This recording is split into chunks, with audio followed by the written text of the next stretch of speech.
I was recently listening to a podcast, and within the podcast, they were interviewing a man by the name of Sam Blair. Now, Sam Blair is no famous man. There's nothing really kind of out there about him. There's no headlines about this gentleman, but his testimony, his conversion is very, very interesting, and it kind of caught my attention. Sam was a Catholic. He went to Franciscan University of Steubenville in Ohio, and there, in the university setting, he received a vocation, a calling to be a Navy SEAL. Not your ordinary vocation or calling to become a Navy SEAL, but this was what was stirring within his heart while he was studying. And for me to be able to talk about that testimony, it wouldn't do any justice to the movements of the man's heart. But as the conversation went along, usually as they do within these podcasts, very free-flowing, the conversation turned towards the strategy of Navy SEALs. And the strategy of a Navy SEAL when they have to neutralize a threat. Because they go in to neutralize the threat, they first isolate it, then they contain it, and then they crush it. As the conversation continued to free flow between the interviewer and Sam, someone within the conversation said, "That's the enemy's strategy. That's the strategy of the enemy of the human race, Satan. That's what he does. He isolates, he contains, and he crushes." He isolates. How? By feeding to us a lie that God is not a good father, that he doesn't care about us, that he doesn't care about his children. And not only that, nobody else cares about you. Nobody cares. Nobody's going to listen. You're all alone. And from that point of isolation, then Satan and his minions surround, they contain. And one feels like they're imprisoned, that they're not free. And once they're caged into that place, that's where the enemy pounces with the strongest of temptations, and we fall into sin. We're crushed. So why is that important? We are at a point in the world where the enemy strategy is winning. Within global politics, within national politics, within the church, universal, particular, local, within our families, within our communities, within our own hearts, the enemy's strategy is winning, being isolated, contained, and crushed. Within our world today, the hatred and violence is very tangible. The tensions, you can cut it. And it's not getting any better, it's getting worse. But what is the human response to this? Well, let's take this and try and control it, manipulate it, so that we can come out with the best positive outcome. Yet it never works. We try to rally and unite behind some political party or some political leader, and it always falls short.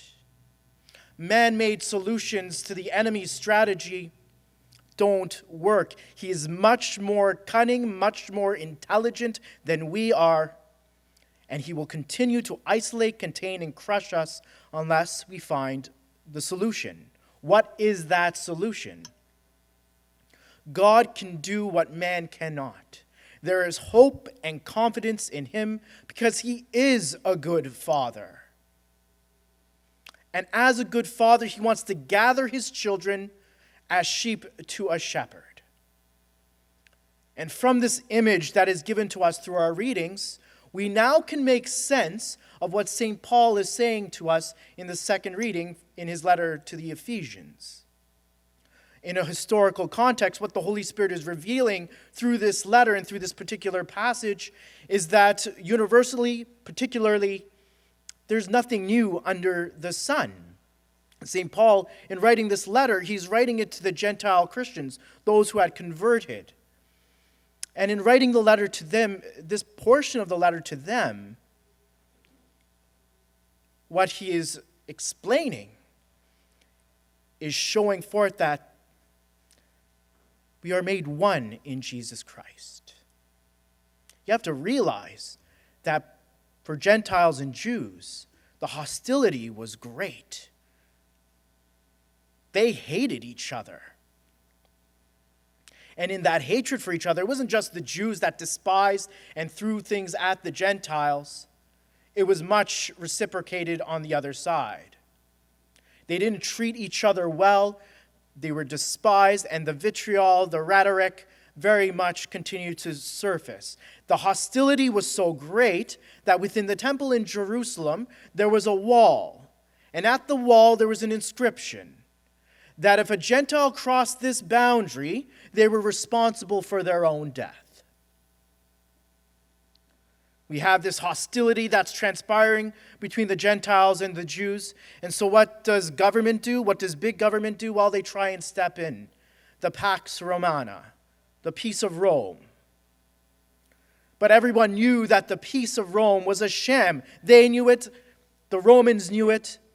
But they still tried to move it forward because something had to be done. And the only way that peace would be maintained by Roman government and by Roman law would be through brute force, through tyranny, through fear by a Roman legion.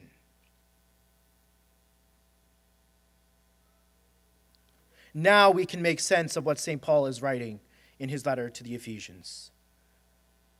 Because through the blood of Christ, his cross, his death, his resurrection, he's telling the Gentiles, you who were once far off have been brought near by the blood of Christ. For he, Jesus, is our peace and has broken down the dividing wall that is the hostility between us. Gentiles and Jews who once hated each other in the person of Jesus Christ came together and loved one another. They lived as if they were brothers and sisters. Not only did they love each other in such a way, they would lay down their lives for their friends. They shared things in common. With one heart and one mind, they lived in harmony. This distinction of the early Christian community was very attractive because the early Christian community was growing by rapid numbers. Despite persecution, despite suffering from the Roman legions and from everywhere else, people were seeking real love, real mercy, real unity, and they found it in the church. They found it in Jesus Christ. They were held together by a bond, by the man on the cross. They came together, they surrendered their lives to him for what he had done for them by laying down his life. And they became a family the world has never, a family that was beyond words. A powerful force. Can the same be said about us? Do we actually love one another, or do we merely tolerate one another? Are we any different or distinct from what the world offers and how they live and act? Through the blood of Christ, we are made one. That is not a pithy saying. It's reality. It's true. And in living this particular way, are we being transformed by this man, Jesus Christ, in our lives, both as individual believers and as a body of believers, transformed so that we reveal this love, this unity, this mercy of Jesus Christ. So through these summer months, we have an opportunity to not give in and to not give the enemy another inch in isolating, containing, and crushing us. we can look at one way in our lives, commit to one way that you can make your heart more Christ-centered, connected, gathered, open, and free. If we all commit to this, then we will reflect what we profess in our creed, a church that is one, united in faith, love, mercy, holy, set apart, distinct, Catholic for all peoples and all nations, and apostolic, to go out and to gather sheep to the one true shepherd.